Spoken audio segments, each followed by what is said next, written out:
So the first part of what we need to do is to create the space for the strategy map inside Spider.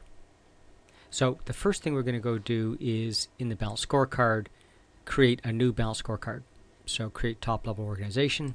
In this case, we're doing a sample for Southwest. Then what we're going to go do is begin importing the data. Now that we have created the scorecard in Spider, the easiest way to put in the actual scorecard is by importing it from Excel. Included for your download is a template that looks like this one. You follow the layout pretty precisely.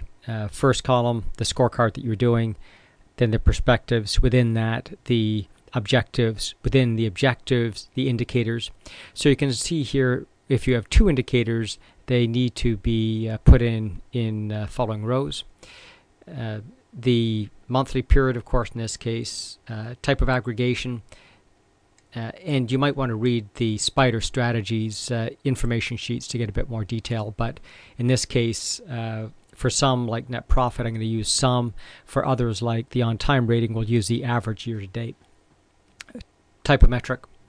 The scoring type is quite complicated. There is a PowerPoint and webinar describing the different types of scoring.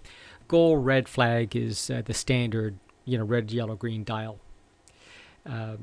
We also have the opportunity of indicating whether whether it's just binary, yes or no, and then the question about whether higher is better or not. This is the weighting from the weighting exercise we did, and of course it only lines up with the strategic objectives in our case.